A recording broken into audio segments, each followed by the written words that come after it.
You can build a love that gets stronger for 30 years instead of fading out in 2. It comes down to one shift almost nobody makes. Most of us think it's about finding the right person. Chemistry, compatibility, some cosmic click that either happens or it doesn't. I believed that too. I thought the work was finding someone, not what came after. Here's the strange part. The couples whose love actually deepens with time have almost nothing in common with soulmates. They have something in common with solo sailors, people who cross an ocean completely alone on purpose. I talked to a woman married 31 years whose marriage went from comfortable to electric in under a year after 8 months spent learning to be alone on her own terms. Being alone and being in love are supposed to be opposites. One's connection, the other's separation. You don't build a partnership out of separateness, or so we assume. Except this pattern keeps showing up in artists whose marriages outlasted their fame, in therapists who've studied thousands of couples, even in philosophy, in a woman writing about freedom and love almost a century ago. She had a word for the trap: bad faith. Once you understand what that actually means, you'll never look at happily ever after the same way again. There are 3 levels to this. Let's start with the first one. She used it to describe something most of us do without ever noticing we're doing it. Bad faith isn't lying to someone else. It's lying to yourself about how free you actually are. Here's what that looked like historically. A woman grows up watching every love story end the same way. She gives herself over completely, and that surrender gets called devotion, not weakness, devotion. The more she disappears into the relationship, the more she's praised for it. And so she stops asking what she wants, because the question itself starts to feel selfish. That's the trap, not cruelty, comfort. It's easier to hand your choices to a role someone already wrote for you than to keep making them yourself every single day with no script to fall back on. Think about why that's so seductive for a second. Freedom is psychologically exhausting. It is terrifying. Every open choice is a small piece of responsibility you have to carry. What you want, what you'll tolerate, what you're willing to say out loud. When you are truly free, you have no one to blame for your misery but yourself. A role removes all of that weight. It hands you a script, puts you in a neatly built cage, and says, just follow this and you'll be good, you'll be loved. You'll be safe from the abyss of your own existence. Nobody has to sit with the discomfort of an open question. That's why Beauvoir didn't call it stupidity. She called it bad faith, because some part of the person always knows they're choosing the easier lie over the harder truth. Deep down, beneath the romanticized martyrdom, we know we are hiding. We weaponize our devotion to avoid the brutal work of building our own identity. We want a dictator in love, someone to tell us who to be, because building ourselves from scratch is too agonizing. And the sneaky part? This isn't just an old story about women in the 1940s. It shows up right now in any relationship in either direction. One person quietly stops going to their own friends because it's simpler than negotiating the schedule. One person lets their opinions soften into whatever their partner already believes, because disagreement feels like a threat to the whole thing. You can call that compromise. You can call it teamwork. But if you strip away the language, what's actually happening is one person's freedom going quiet so the relationship can stay peaceful. Picture a couple 5 years in, nobody's yelling, nobody's cheating. From the outside, it looks like the calmest marriage on the block. But one of them stopped bringing up the job they wanted to apply for because it would have meant a hard conversation about moving. One of them stopped mentioning the friend group they used to see every week because it always turned into a small argument about time. Neither of those is a betrayal. Each one alone looks like nothing. Stacked over 5 years, it's a person quietly vanishing in plain sight. The therapist who's watched this pattern across thousands of couples will tell you the same thing in different words. The relationships that erode aren't usually the ones with the most conflict. They're the ones where one or both people quietly gave up their own point of view to avoid conflict altogether. It doesn't look like collapse from the outside. It looks like harmony.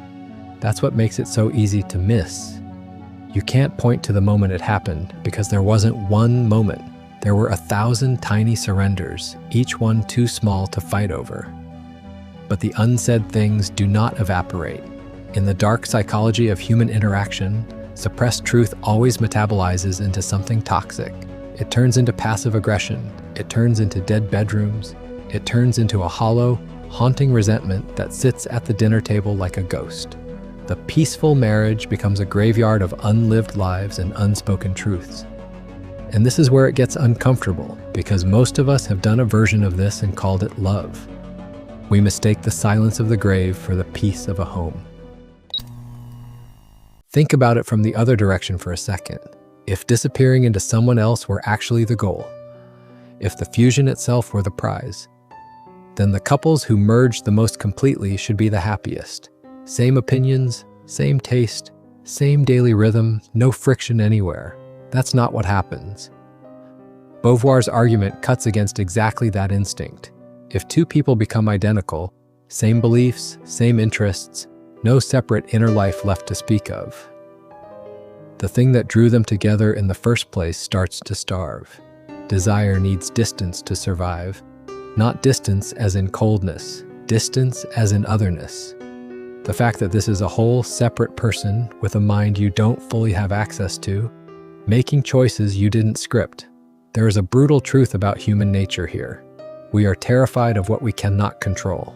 So we systematically try to strip our partners of their mystery. We want to domesticate them. We want to map out every inch of their mind so we never have to fear them surprising us, or worse, leaving us. But the moment we succeed, the moment we conquer their unpredictability and turn them into a mere extension of ourselves, we lose interest.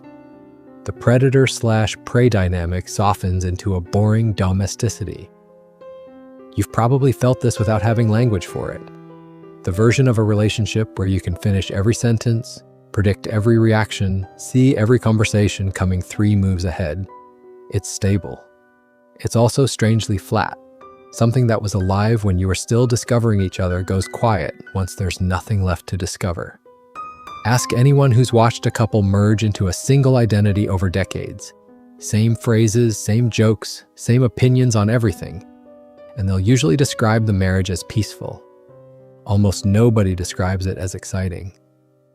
Because you cannot desire what you already entirely possess.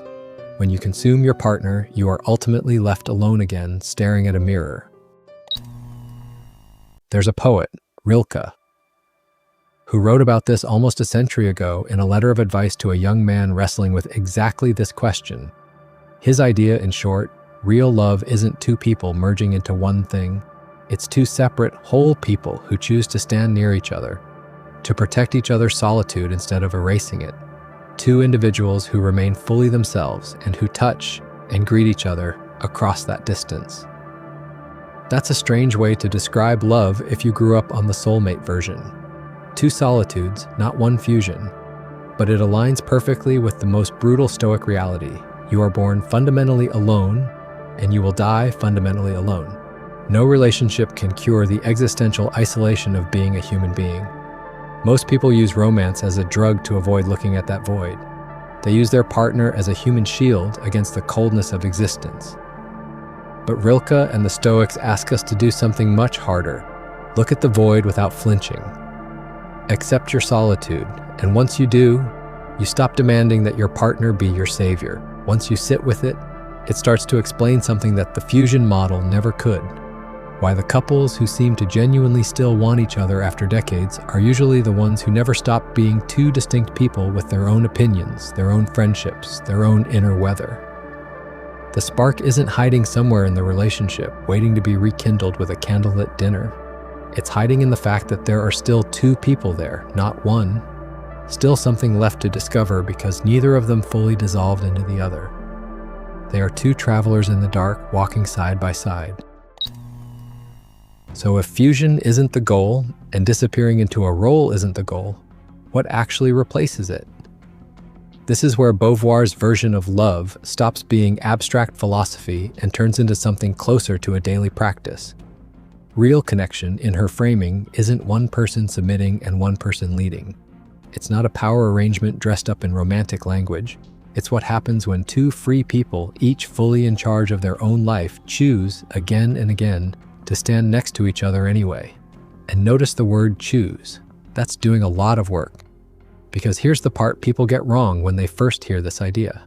They assume it means no structure, no roles, no division of labor, no routines, no one person handling the finances while the other handles the kids' school schedule.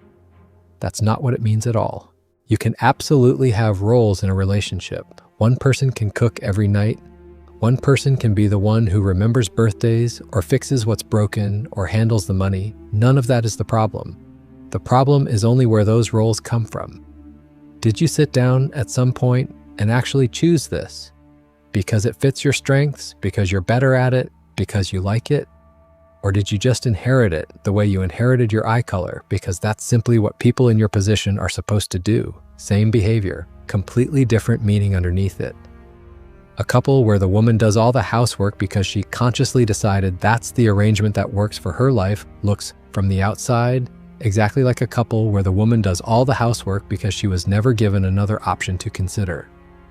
You cannot tell the difference by watching them do the dishes. You can only tell by asking whether either of them was ever actually free to say no. That's the entire hinge Beauvoir's whole argument turns on. It's never about which tasks you do. It's about whether the choice underneath the task was real. And once you see that distinction, you start noticing it everywhere. Not just in who takes out the trash, but in bigger things. Whose career gets prioritized when a job offer means relocating? Whose name goes first on the lease? Who's expected to be the one who just understands and lets things go? None of those things are inherently wrong to agree to. They only become bad faith the moment they stop being agreements and quietly turn into assumptions nobody's allowed to question. When duty replaces choice, the soul starts to rot. Here's a way to actually test it in your own life, and it's uncomfortable on purpose. Take any role you play in your relationship. The one who plans everything, the one who apologizes first, the one who gives up the weekend plans. Now ask, could I say out loud right now that I don't want to do this anymore? And would that be heard as a reasonable request or as a betrayal? If the honest answer is that saying no would blow up the relationship, that's not a role anymore. That's a cage with good lighting. Here's the part that actually changes how you look at the person across from you at dinner. If you take this seriously, if love really is two free people choosing each other, not one person losing themselves into the other, then the best partner you could possibly have isn't the one who wants you devoted to them completely. It's not the one who needs you dependent or predictable or smaller than you actually are, because that makes them feel secure. The best partner is the one who wants you free, who's not threatened by your friendships, your ambitions, the parts of your mind they don't have full access to, who isn't trying to shrink you down to a role that's convenient for them, but is actually trying to bring out whatever's most alive in you, even when that means you become someone a little harder to predict. That's a strange thing to want in a partner. If you were raised on the fusion story, it sounds almost like they want distance. What it actually means is they want you whole, not merged into them, not sacrificed for them. Whole and standing there voluntarily on your own 2 feet, choosing this, choosing them over and over with nothing forcing your hand. And that flips the whole question people usually ask about relationships. Most people ask, does this person make me happy? That's the wrong question, because happiness is a fleeting chemical state. It fluctuates with a bad week at work, a drop in serotonin, or a fight over nothing. The better question is, does this person make me more myself or less? Do I leave conversations with them feeling like more of who I actually am, or like a smaller, quieter, more agreeable version of myself? That question doesn't fluctuate week to week. It tells you something structural about the relationship, not just its mood. It tells you if you are living in truth or in a carefully constructed lie. That's the test, really, not whether the relationship looks stable from the outside, not whether the roles are traditional or modern, evenly split or wildly lopsided. The test is whether you could walk away and choose to stay anyway, whether the person next to you is there because some old script told them this is where they belong, or because freely, with every option still technically open, they keep choosing you. That is a much harder thing to build than the fairy tale version. The fairy tale version just needs you to find the right person and let the story carry you the rest of the way. It is mental laziness disguised as romance. This version, the real version, requires the ultimate stoic courage. It needs you to keep showing up as a full, separate, occasionally inconvenient human being every day, and needs them to do the same. It requires living on the edge of the abyss, knowing full well that they are free to leave you at any moment, and finding peace in the fact that they haven't. Two solitudes protecting each other, never quite dissolving into one. But it's also the only version that seems to actually last. Not because it's easier, because it's real. Because a bond built on two free people who keep choosing each other doesn't have anywhere to hollow out quietly over the years. There's no invisible resentment building up from choices nobody actually made. Every year that passes is another year that was actually agreed to, not just endured. And the strange, brutal comfort in that is this: you were never supposed to lose yourself to be loved well. The love that's worth having was never asking you to disappear. It was asking you to stay exactly, stubbornly, freely yourself, and to find someone with the strength to do the same, standing right there beside you, two solitudes still choosing each other against the dark.